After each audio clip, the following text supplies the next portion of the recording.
여러분, 제가 최근에 이런 뉴스를 하나 봤어요. 외국에서, 우리나라 말고 외국에서 여러 나라에서 이런 대회를 한다고 해요. 어떤 대회냐면 이름하여 아내 업고 달리기 대회. 아내 업고 달리기 대회가 있대요. 말만 들어도 삭신이 수신도 하실 것 같은데, 근데 또 이게 그냥 말씀만 드리면, 얘기로만 드리면 어떤 느낌인지 감이 안 오실 것 같아가지고 제가 지금 저희 아내를 앞으로 불러서 제가 아내를 업고 설교를 하지는 않겠습니다. 그랬다가 오늘 제가 예수님 만날 수 있기 때문에 제가 오늘 그러진 않고, 대신 이제 짧은 대회 영상을 가지고 왔어요. 그거 한번 잠깐 보시고 설교 이어서 하도록 하겠습니다. 함께 보실게요. 무려 바이킹 시대의 전통을 이어오고 있는 아내 업기 대회. 이번에는 헝가리에서 열렸습니다. 흙탕물에 넘어져서 벌써 같은 아내가 쇠털보다 가볍다는 남편을 만나보겠습니다. 장애물을 헤치고 힘차게 질주하는 남성들. 하나같이 어깨에 누군가를 들쳐업은 차인데요. 무려 바이킹 시대에서부터 이어져 온 전통의 아내 업고 달리기입니다. 1930년대 핀란드에서 자리 잡은 이 이색 경주는 캐나다, 영국 등 세계 곳곳에서 매년 열리고 있는데요. 헝가리에서 개최된 이번 대회에는 15쌍의 부부가 참가해 우승을 나섰습니다. 우승의 영광은 리투아니아에서 온 부부가 차지했는데요. 완벽히 보조를 맞춰준 아내에게 공을 돌린 남편. 경기 전후 꼭 입을 맞춘다는 사랑의 힘이 좀 비결 아니었을까요? 여기까지 보시도록 할게요. 네. 업고 가는 자세가 사실 좀 민망하긴 한데, 이렇게 업어야 잘 달릴 수가 있다고 합니다. 하여튼 이런 대회가 영상 보셨듯이 실제로 여러 나라에서 지금도 하고 있대. 어떠세요? 보니까 남편 성도님들 영상 보시고 은혜 받으셔가지고 혹시 나도 나가보고 싶다 첫 대회 하시는 분 혹시 계실까요? 혹시라도 계시면 저도 같이 기도해 드릴게요. 제가 나가지는 않고 살아서 오실 수 있도록 기도는 해드리겠습니다. 네, 여러분, 제가 더 궁금해서 한번 찾아봤어요. 이런 대회가 다 있나 싶어서 한번 좀 자세히 찾아봤는데, 이 대회를 나가려면 자격 조건이 하나 있대요. 자격 조건이, 대회를 나가려면 꼭 이제 갖춰야 될 조건이 하나 있는데, 그게 뭐냐면 남편한테 이제 업히는, 남편 등에 업히는 아내의 몸무게가 최소 50kg 이상 나가야 된다고 합니다. 그 얘기를 들으니까 너무 아쉽더라고요. 우리 나사로교회 아내 성도님들은 못 나가시겠구나. 아쉽다. 왜요? 우리 아내 성도님들은 몸무게가 50kg가 안 나가시겠다. 많이 놀랐네요. 얼마나 그랬어요. 그렇잖아요. 아멘? 명절이니까 그런 걸로 하시게요. 넘어갈게요. 여튼간에 별의별 희한한 데가 다 있어요. 저는 그때 보면서 참 이해가 안 갔던 게, 저는 사실 이거 왜 하는지 모르겠어요. 왜냐면 업고 막 그렇게 달리게 하다가 사랑하는 아내가 넘어져서 다칠 수도 있잖아요. 아까 보셨지만 중간중간에 막 무웅덩이 장애물도 있고 막 그렇단 말이에요. 그래서 혹시라도 사랑하는 아내가 넘어져서 다치면 어떡하나. 사랑하는 아내가 걱정돼서 넘어지면 다칠까봐, 절대 무거워서가 아니라 넘어지면 다칠까봐 저는 그게 걱정돼서 공식적으로는 이딴 대회 나가지 않는 게 저의 공식적인 입장이고요. 그래서 저는 절대로 저희 아내를 업고 다니지 않습니다. 아내가 다칠까봐요. 여러분 표정이, 목사님이 업히면 업었지 업고 다닐 사람은 아닌 것 같다고 하실 것 같은데, 아내가 다칠까봐서입니다. 여하튼 이런 대회가 있다고요. 근데 여러분, 제가 오늘 드리고 싶은 얘기는 사실 이거예요. 우리가 이런 대회만 안 나갔지 실은요, 매일같이 이 대회 하고 살고 있어요. 뭔 얘기냐면, 우리가 실제로 누구를 업고 다니지는만 않았지, 내 등에, 내 어깨에, 내 팔에 남편, 또 아내들, 자식들, 부모님, 가족들을 들쳐매고 싸매고 살고 있지 않냐습니까? 가족이라는 짐의 무게가 사실 엄청나지 않냐는 겁니다. 여러분, 왜 그렇게 열심히 살아요? 왜 그렇게까지 우리가 돈 하면서 살지? 나 혼자 잘 먹고 잘 살려고요? 물론 그러면 좋겠죠? 근데 그렇지가 않잖아요. 내가 안 벌면 누가 내 새끼들 먹여 살려요? 내가 안 하면 누가 부모님 챙겨요? 그러니까 우리가 하는 모든 일들에 있어서요, 사실은 늘 그렇게 가족이 이유인 때가 많단 말이에요. 가족이 제일 중요한 우선순위가 된다라는 겁니다. 근데 여러분, 그래서 때로는 솔직히 힘들 수 있잖아요. 아니, 솔직히 많이 힘들 때 있잖아요. 나 혼자만 사는 인생은 그래도 나아요. 나 혼자만 신경 쓰고 살면 되니까. 아파 아파도 나 혼자 아픈 걸로 끝이에요.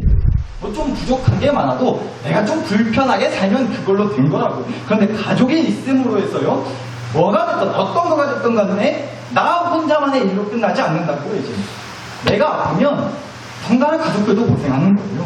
반대로 내 가족이 아프면 내가 수고하고 고생할 수밖에 없다는 거죠.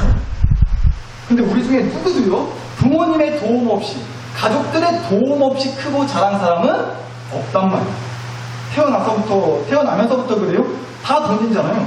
기저귀값, 보육값, 좀 크면 이제 학교 가고 학원비에 뭐 차비, 학교, 뭐 들어가는 게 한두 푼이 아니잖아요. 그거 다 혹시 여러분 계산하고 계세요? 계산을 굳이 안 해서가 아니라 어때요? 계산을 할 수 없을 만큼 돈이 많이 들어서 우리가 그래서 계산을 못하는 거잖아요. 그걸 어떻게 일일이 다 세고 매일같이 그 계산하고 살 수가 있겠어요? 한두 가지가 아닌데 하루 이틀이 아닌데. 그러니까 여러분, 우리 부부는요, 단 한 사람도 빠짐없이 그렇게 가족의 도움을 받고 살 수밖에 없다는 얘기예요. 그래서 어떻게든 가족이랑 연결이 되고요, 가족이랑은 고리를 뗄래야 뗄 수가 없다는 거예요. 내가 원하든 원하지 않든 말이죠. 어쩔 수 없어요. 하나님이 우리를 그렇게 만드셨기 때문에 우리 그러고 살아야 된단 말이에요. 최초의 사람 아담을 만드시고는 하나님이 이러셨단 말이에요. 창세기 2장 18절 말씀 읽어드릴게요. 여호와 하나님이 이르시되 사람이 혼자 사는 것이 좋지 아니하니 내가 그를 위하여 뭐를요? 돕는 배필을 지으리라 하셨대요. 자, 여러분, 이게 우리 하나님의 공식적인 입장이라는 겁니다. 그러니까 사람은 혼자 사는 게 좋다 안 좋다? 안 좋다는 거예요. 단순히 결혼 얘기를 하는 게 아닙니다. 남자 여자 관계를 떠나서 기본적으로 사람은 그러니까 혼자 있으면 안 된다는 거예요. 그럼 좋지 않다는 거예요. 그래서 하나님이요, 그래서 다른 사람을 붙여주신 거라고요. 그게 이제 여자 하와였던 거죠. 근데 또 하나 이게 있어요. 하나님이요, 사람이 혼자 사는 게 좋지 않다고, 혼자 사는 게 좋지 않다고 하신 그 이유가 뭐냐면, 혼자 있으면 도움을 받지 못한다는 거예요. 옆에서 도와줄 사람이 없다는 겁니다. 자, 그러니까 이 말은 바꿔 말하면 어떻게 되죠? 그러니까 사람은 기본적으로 다른 사람의 뭐가 필요한 존재다? 도움이 필요한 존재라는 얘기예요. 도움이 필요한 존재이기 때문에 하나님께서 혼자 있는 게 좋지 않으니 돕는 배필을 지어주겠다고 하신 거라고요. 사람은 그러니까 기본적으로 누군가의 도움이 필요한 존재라는 겁니다. 실제 그래요. 우리가 일상생활에서 수없이 그거 느끼지 않나요? 실제 있었던 일입니다. 제가 며칠 전에요, 저희 딸들이 학교 끝나고 이제 데리고 오는 길이었는데 딸들이 제 편의점에서 먹을 것 좀 사달라고 저한테 그렇게 얘기를 했어요. 아산에 편의점 하나 있는 거 아시죠? 그래서 편의점 들렸어요. 지난주에도 얘기 드렸지만 아빠한테 구저까지 써준 딸내미들이 이제 뭐라도 사줘야죠. 지난주 설교 잘 들으신 분들은 뭔 얘기인지 아실 거예요. 근데 여튼간에 편의점에 그래서 들려가지고 이것저것 사줬단 말이에요. 그리고 이제 편의점 밖에 나왔는데 편의점 앞에 세워둔 제 차 창문 앞에서 웬 할머니 한 분이, 할머니 어르신 한 분이 제 차 유리창을 유심히 들여다보면서 왔다 갔다 하시는 거예요. 뭐 하시는 건가? 가까이 다가가서 제가, 어르신 무슨 일 있으세요? 하고 이렇게 목사스럽게 예의를 갖춰서 정중하게 여쭤봤단 말이죠. 그런데 할머니가 하시는 말씀이 버스를 기다리는데 버스가 하도 안 와가지고 어디 방향으로 혹시 가냐고 그렇게 저한테 물어보시더라고요. 무슨 말이에요? 어지간하면 자기 좀 태워달라는 얘기였어요. 근데 뭐 사실 제가 좀 조심스럽긴 했어요. 요새는 좋은 마음으로 이렇게 태워드려도 문제가 될 수 있는 세상이라 또 치매 어르신일 수도 있잖아요. 그럼 더 큰 문제가 될 수도 있거든요. 근데 딱 봐도 저도 그런 어르신분들 많이 상대해봤으니까 딱 보면 알거든요. 근데 딱 봐도 그런 분은 아니고 손에 고창 읍내 가서 짐 이제 뭐 시장 가고 사오신 짐 들고 전혀 문제가 없으신 그런 분이더라고요. 그래서 제가 차에 타시라고 모셔다 드리겠다고 했어요. 그리고 제 차에 이제 올라타셨단 말이에요. 그리고 나서 제가 순서가 좀 바뀐 것 같은데 어디 가시냐고 여쭤보고 타시라고 했어야 되는데 일단 타시라고 하고 그리고 나서 제가 여쭤봤어요. 어디 가시냐고, 어디 사시냐고. 그랬더니요, 성은사 마을 어디쯤에 사신다는 거예요. 그러니까 우리 교회랑은 방향이 완전 다른 방향입니다. 그 말 듣고 솔직한 마음으로 살짝 후회하긴 했습니다. 근데 목사스럽게 아유 잘 됐네요. 가시죠. 덕분에 선우사 구경도 하고 좋습니다. 가실게요. 제가 아무렇지 않은 척, 괜찮은 척 목사스럽게 모셔다 드리고 안전하게 이제 마을까지 그렇게 잘 모셔다 드렸습니다. 근데 가는 길에 할머니께서 계속 저한테 이러셨어요. 아이고 세상에 이렇게 착한 청년이 어디 있냐고. 자, 여러분 이 이야기의 핵심은 여기에 있는 겁니다. 할머니께서 저한테 분명 청년이라고 하셨어요. 핵심은 여기에 있어요. 여러분 아직도 제가 밖에 나가면 청년 소리 듣습니다. 머리가 이래도 청년 소리 듣고 살아요.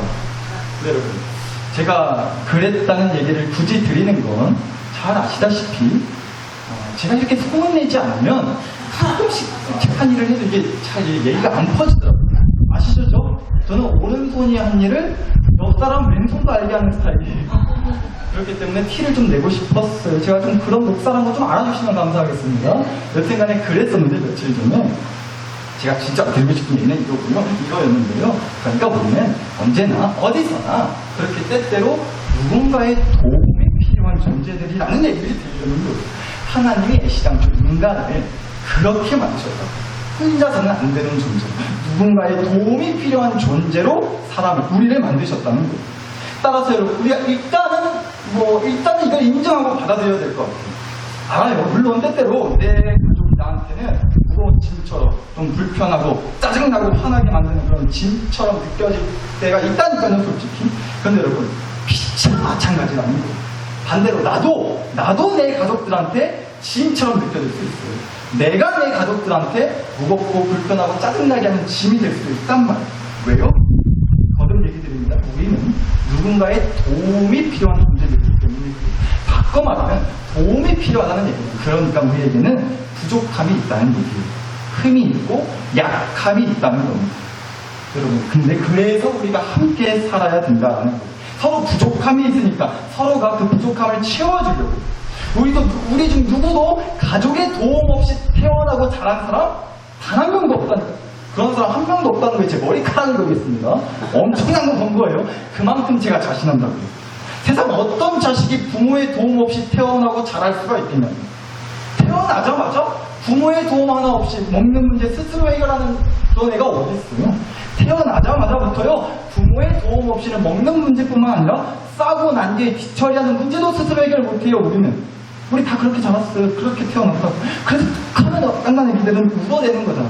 배고프니까 밥 달라고. 혼자서 먹을 수가 없으니까. 나 지금 쌌으니까 이거 치워주라고. 그렇게 울어대는 거지. 여러분, 제가 최근에 이런 걸 봤어요. 보면서 이게 진짜인가 가짜뉴스가 아닌지 참 믿어지지가 않아가지고. 근데 진짜로 실제라고 합니다. 여러분, 한번 여쭤볼게요. 전 세계에서 우리나라를 포함한 전 세계에서 가장 비싸게 팔린 휴지가 있어요. 휴지. 닦는 데 쓰는 그 휴지. 근데 전 세계에서 가장 비싸게 팔린, 가장 비싼 휴지가 있는데 혹시 얼마일 것 같으세요? 전 세계에서 가장 비싼 휴지라면 얼마쯤 할 것 같으세요? 얼마? 대답하시라는 거예요. 얼마일 것 같으세요? 맞춘다고 뭐 선물 없어요. 그냥 마음 편히 대답하세요. 전 세계에서 가장 비싼 휴지 얼마짜리일까요? 80억. 진짜 톤이 확실히 크셔요. 집에 한 90억짜리 있으신다고. 80억 나왔습니다. 또 없으세요? 80억이 뭐냐면 100억 질러버려야지. 이런 분 없으세요? 어지간하면 대답 듣기 전에 설명 안 끝났거든요. 그냥 말씀드릴게요. 제가 이런 뉴스를 봤어요. 전 세계에서 제일 비싼 휴지가요, 바로 이렇게 생겼다고 합니다. 사진 가지고 왔는데 앞에 한번 보세요. 자, 반짝반짝하죠? 이거 위에는요, 그냥 그림이 있고요. 실제 여기 밑에 보이실지 모르겠는데, 이 밑에 있는 건 실제 그 파는 휴지라고 합니다. 딱하고 반짝반짝한 게 뭐로 만든 건가 싶죠? 이게 얼마짜리냐면요, 다행히 그렇게 비싸진 않아요. 우리 집사님 80억보다는 훨씬 싸요. 이게 얼마짜리냐면요, 홀랑 14억이라고 합니다. 휴지 박스채 파는 거 아니에요. 박스채로 14억이 말이 안 되죠. 근데 두루마리 휴지 하나 있잖아요. 그게 하나가 14억이라고 합니다. 왜 그렇게 비싸냐? 이게 반짝반짝한 게 보시다시피요, 금가루로, 그러니까 22K 금으로 도금을 해서 휴지에다가 금가루 끓여가지고 만든 그런 휴지라서 14억이나 한다고 합니다. 얼마 안 하죠, 집사님? 80억짜리 피아노, 14억짜리군요. 그냥, 여러분, 제가 이거 깜짝 놀랐어요. 근데 여러분, 만약에 여러분한테 14억짜리 휴지가 있으면 이거 쓰실 수 있겠어요? 이걸로 화장실 가시려고요? 이걸로 닦으면 뭐 금가루가 날리면서 좋을까요? 근데 아까워서 한 장도 저는 못 쓸 것 같은데. 여튼간에 이런 휴지가 있다고 합니다. 근데 여러분, 우리가 뭐 어렸을 때 내 똥 기저귀 갈면서 밑에 닦아줄 때 내 엄마 아빠 부모가 이 금가루 휴지로 안 닦아줬다고 내 궁뎅이가 얼마나 귀한 궁뎅인데 엠보싱 휴지로 닦냐고, 금가루 휴지로 14억짜리 휴지로 닦아줘야지. 그게 아직도 한해 맺혀가지고 엄마 아빠한테 아직도 그렇게 불평 불만을 쏟아내는 분 혹시 계세요? 그런 분 없으시죠? 아니면 반대로 내가 내 새끼들이 어렸을 때 이 14억짜리 휴지로 닦아주지 못해서 그게 아직도 미안해서 매일같이 울면서 내가 그렇게 미안해한다고, 그런 분 계실까요? 안 계시죠? 말도 안 되는 소리잖아요. 그러니까 여러분, 가족끼리요, 물론 그래요. 더 좋은 거, 더 비싼 거, 더 고급스러운 거, 더 화려한 거 해주고 사주고 챙겨주고 도와주면 당연히 좋겠죠. 용돈 10만원 주는 것보다 100만원 주는 게 낫죠. 뭐라도 더 비싼 거 주는 게 당연히 좋아요. 그러나 하나님이 말씀하시는 도움이라는 건 그런 도움이 아니라는 거예요. 함께 해주는 도움을 얘기하셨다고. 부족하고 흠이 있고 약한 부분이 있으니까 혼자서 그 아픔과 어려움, 곤란한 상황에 처해 있을 때 함께 해주는 도움을 베풀어주는 그런 돕는 배필로 사람에게 짝을 만들어 주셨단 말이에요. 혼자 있는 게 보기 안 좋으니까 함께 해주는 도움의 배필이 되어주는 그런 가족의 하나님이 원하시고 그리신 그런 가족은 바로 함께 도와주는 그런 가족의 모습이었다는 겁니다. 이게 우리 하나님의 공식적인 입장이라는 겁니다. 그런데 여러분, 알겠어요. 성경 말씀이니까 아멘 해야죠. 그런데요, 우리가 가족끼리 그래서 서로 함께 하면서 서로의 부족함과 약함을 도와주는 그런 아름답고 사랑이 넘치는 그런 가족이 돼야 되겠는데, 현실은 그렇지 못할 때가 많다라는 겁니다. 누구를 도와주냐고, 도와주는 계획을 목사님이 이 인간이랑 같이 살아보라고, 이놈의 시기 대신 키워보라고 도와주고 싶은 마음이 드는 줄 아냐고, 이런 마음이 생기실 수 있단 말이죠. 알아요, 여러분? 너무 정답 같은 소리, 너무 성경적인 소리는 때로는 우리의 마음에 고통이 나게 할 때도 있는 것 같아요, 솔직히. 분명 맞는 말이지만 현실은 전혀 그렇게 아름답지 않기 때문에, 현실은 그렇게 성경적이지 않기 때문에 가족을 생각하면 막 도와주고 싶고 내가 도움 받기를 기대하고 그런 마음이 전혀 안 든다 하실 수도 있어요. 충분히 이해하고 공감합니다. 왜냐면 정말로 그렇거든요. 근데 여러분, 저는 이 얘기 드리고 싶어요. 늘 얘기 드리지만 성경 말씀, 우리가 보는 이 성경 말씀은요, 우리가 사는 현실이랑 전혀 그렇게 막 동떨어진 얘기를 하는 책이 아니에요. 성경 말씀은요, 우리 가족의 현실, 가족의 민낯을 그대로 얘기해 주는 말씀이란 말이에요. 성경 말씀 보시면 지금의 현실보다 더 막장스러운 가족 이야기 엄청 나오지만 그 중에서도 최초의 부부, 최초의 가족이었던 아담과 하와 집구석부터 그 막장 이야기가 펼쳐지기 때문에 우리가 그 가족 한번 들여다보자는 거거든요. 하나님이 남편 아담한테 돕는 배필로 하와를 주셨어요. 그런데 아시다시피 그 하와가 뱀의 유혹에 홀라당 넘어가가지고 보암직도 하고 먹음직도 하는 그 선악과 열매를 먹어버렸단 말이죠. 그리고 맛있는 거 먹을 때 당연히 누구 먼저 생각나요, 여러분? 남편 아닌가요? 네, 남편이시길 바랍니다. 맛있는 거 먹으니까 남편 생각이 나가지고 하와가 그래서 남편한테도 쳐먹으라고 먹이를 준 거예요. 선악과에 뭐라도 흙이 묻을 수 있으니까 쳐서 먹으라고, 쳐먹으라고 했어요. 여튼간에 그러니까 아무 생각 없이 이 남편이 받아 먹었죠. 여기서 일단 깨달을 수 있는 교훈 하나, 우리 남편 성도님들, 같이 사는 여자가 주는 거라고 아무렇게나 그냥 먹는 거 아니에요. 혹시 뭐라도 있을지 모르니까 기도하는 마음으로 드시길 바라겠고, 아무튼 그래가지고 사단이 난 겁니다. 하나님이 절대로 먹지 말라고 신신당부하셨어요. 먹으면 정령 죽으리라. 근데 먹기만 해봐라, 진짜 뒤질 줄 알아라. 하나님이 그렇게 신신당부하셨는데 결국 그 인간이 하나님 말씀을 어기고 그 선악과 열매를 먹어버렸단 말이에요. 그 바람이 두 인간이, 이 부부가, 이 가족이 에덴 동산에서 쫓겨나가지고요, 저희는 에덴 동산에서 띵가띵가 돌면서 아무 때나 언제나 먹고 싶은 만큼 무한 리필로 마음껏 먹고 편하게 살 수 있었는데요, 이제는 어때요? 죽어라 이래서 땀 흘려 이래야만 벌어먹고 살 수 있고 아무것도 안 하는 손가락이나 빨면서 살아야 되는 그런 처지가 되어버렸다. 그리고 에덴 동산에서는요, 새로운 생명의 탄생은요, 그렇게 하나님이 주는 것고 특别받으면 끝이 없어요. 새로운 생명이 탄생할 때 고생하고 힘들어할 일 없었단 말이죠. 그런데 이제는요, 새로운 생명을 탄생시키려면 어때요? 10달 동안이나 공장에서 생산해서 나중에 언박싱할 때 이제 아기를 낳을 때 정말 하늘이 노래질 만큼의 고통, 남편 머리카락 진짜 뜯어버리고 싶은 만큼의 고통을 겪어야만 새로운 생명을 탄생시킬 수가 있게 됐잖아요. 그리고 또 무엇보다 영원한 생명의 은혜를 누릴 수 있었던 에덴 동산에서의 삶은요, 이제는 죄로 망가져서 고난이 가득한 이 땅에서 툭하면 까이고 데이고 구우고 찢기고 그렇게 살다가 이게 되면 죽음을 맞이하게 되는 그런 처지가 돼버렸단 말이죠. 그러니까 보세요. 하나님이 보실 때요, 도움을 받지 못하고 혼자 있는 게 보기 안 좋으니까 서로 돕는 배필이 되어주라고, 서로의 부족함과 약함을 채워주는 도움의 배필이 되라고, 그러라고 가족을 만들어주셨는데 정작 그 가족이 서로에게 도움이 되기만 한 것은 아니라는 거예요. 오히려 서로에게 손해를 끼치고 인생 꼬이게 만들고 인생이 아주 그냥 너덜너덜하게 만들 때도 있다라는 거죠. 아담과 하와 최초의 가족 때부터 그게 보여졌다는 거예요. 그래서 그게 지금까지도 이어지는 겁니다. 아담과 하와 부부 사이에서 태어난 아들 2명은 또 어떻게 됐어요? 형 가인이 동생 아벨을 너무도 잔인하게 죽이고 말았잖아요. 그러니까 이렇게 잔인하고도 끔찍한 가족의 현실이 성경 말씀의 초반부터 버젓이 나온다니까요. 다시 얘기드립니다. 성경 말씀은 정말로 현실적이에요. 뜬구름 잡는 소리 하는 게 성경 말씀이 아니라고요. 우리의 현실을 있는 그대로 보여주는 게 성경 말씀이라는 겁니다. 그러니까 여하튼 하나님이요, 혼자서 살 수 없는 세상이니 서로에게 도움이 되어주라고 돕는 배필을 붙여주셨는데도 불구하고 그게 가족이었는데, 그런데 그 하나님의 그림을 우리가 맞춰보겠다. 서로에게 도움을 주기보다는요, 아픔을 줘요. 상처를 주기도 하고 생치기를 해요. 잘못된 길로 이끌기도 합니다. 고집을 피워서 기어코 내 뜻대로만 해야 된다고 박박 우기면서 싸우기도 해요. 그래서 다투게 되죠. 그래서 남보다 못한 진짜 가족이 아니라 왼수라고 울렁거리면서 싸우게 된답니다. 그래서 속이 문드러지고 썩어대로 썩어서 아무리 시간이 지나도 사라지지 않고 평생 그 상처 때문에 미움과 분노의 마음이 한쪽에 응어리진 채 살 수도 있단 말이에요. 가족들. 분명 서로 돕는 배필이 되라고 지어주셨는데 현실은 그렇지 않을 때가 많다라는 거예요. 그럼 제가 예전에 한번 이 얘기 드렸었는데 우리 교회 학생 하나가 자기 오빠를 핸드폰에 이렇게 저장했다니까요. 엄마, 아들. 엄마, 아들. 너무도 맞는 말인데 왠지 모를 거리감이 생기지 않나요? 근데 최근에 비슷하게 이런 것도 봤습니다.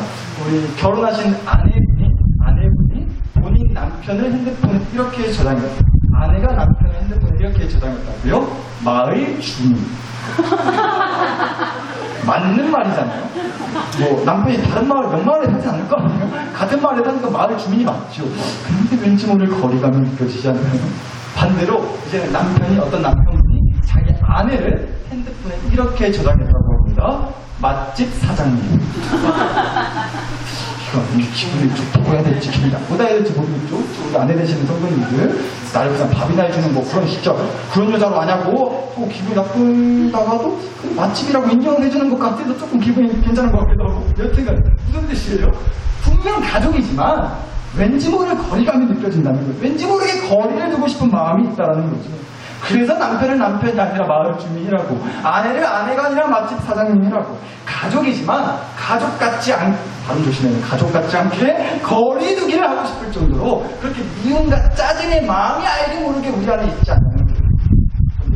바로 그래서 오늘 이 얘기를 드리고 싶었던 겁니다. 여러분, 하나님은 분명 우리에게 큰 많고 부족하고 약한 우리가 혼자서 할 수 없는 게 많으니 서로 돕는 배필로 가족의 인연을 만들어 주셨단 말이에요. 그런데 우리가 그걸 툭하면 망친단 말이에요. 도움을 받기보다는 상처를 주고 잘못을 주는 거예요. 그래서 서로 도움의 대상이 아니라 서로가 힘들고 짜증나는 진처럼 미움의 대상으로 뾰족한 가시처럼 느껴질 때가 있단 말이에요. 그런데 여러분, 바로 그래서 이 결론에 이를 수밖에 없다는 겁니다. 그래서 우리의 결론이 이렇게 정해지게 되어 있다는 거예요. 이거 너무너무 중요한 얘기인데 한번 따라서 외쳐주시면 감사하겠습니다. 저를 따라서 이렇게 외쳐주세요. 우리 가족의 돕는 배필은 하나님이시다. 우리의 결론은 바로 그래서 이렇게 내려질 수밖에 없다는 거예요. 하나님이 우리에게 혼자가 아니라 서로를 돕는 배필이 되라고 하셨지만 징그럽게도 말을 안 듣는 우리는요, 서로에게 도움이 되기보다는 상처와 짐을 줄 때가 많다니까요. 따라서 우리는 서로에게 도움만 줄 수 있는 그런 존재가 아니라는 거예요. 그러니까 여러분, 하나님이 참 진짜 생각할수록 고단수시다 생각할 수밖에 없는데요. 감히 제가 짐작하건대 아마도 하나님이 이런 계획과 목적이었지 않았을까 싶어요. 아담에게 하와에게 아담을 서로 돕는 배필로 가족을 이루게 하셨던 것이요. 100% 니네는 서로에게 도움만 주는 그런 존재가 될 수 없다. 서로 상처 주고, 서로 남 탓하고, 서로 그렇게 미워하고, 잘못을 저지르게 뻔하다? 그럼 서로가 서로에게 도움이 안 된다는 걸 깨닫게 되겠지. 그러다 보면 분명 이것도 깨닫겠지.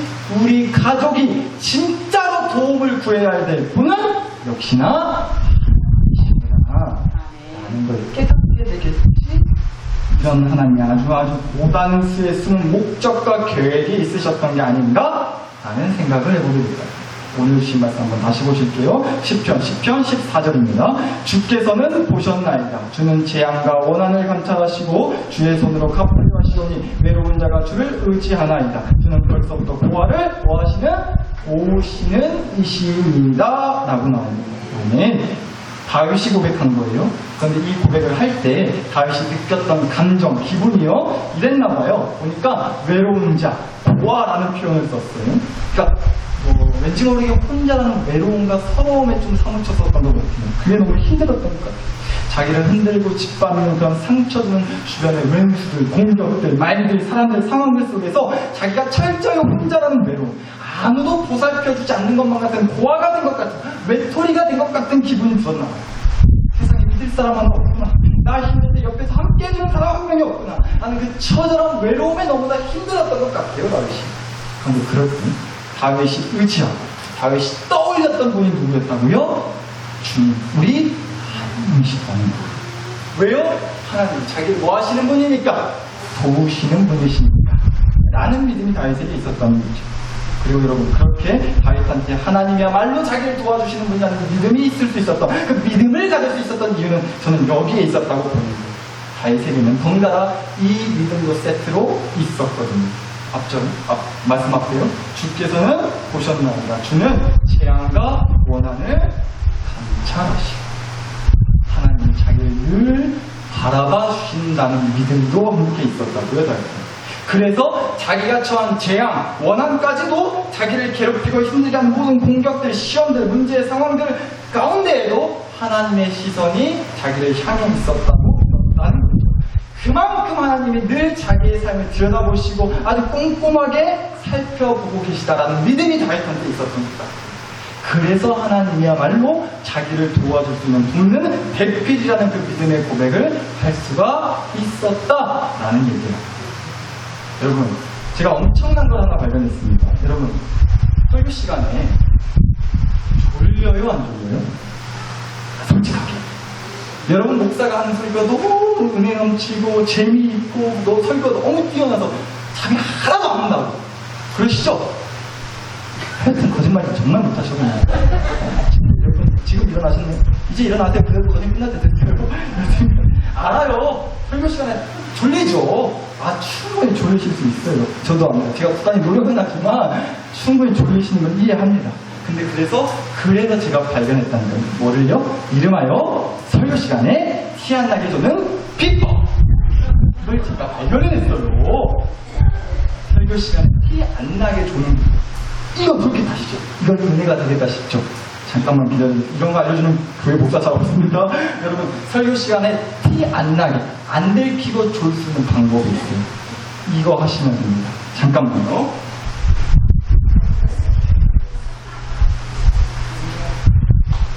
또 떠들고 계세요? 이때 좀 주무시고. 잠깐만요. 금방 끝납니다. 네, 가겠습니다.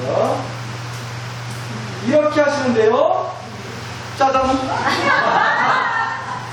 네, 여러분, 제가 앞이 안 보여가지고 마이크가 여기 있네요. 네.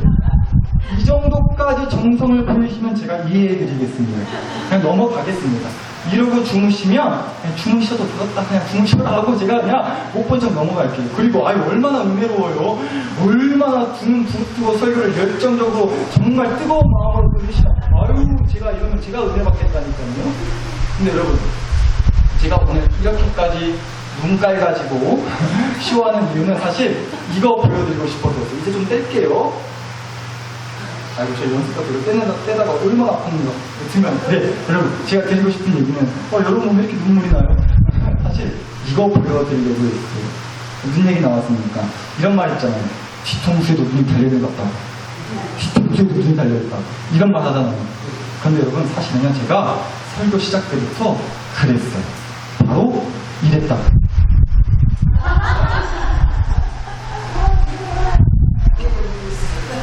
제가 다 지켜보고 있습니다. 저 속이 실수 같은 뒤통수에도 눈이 달렸습니다, 여러분. 아까 중간에 한번 떨어져가지고.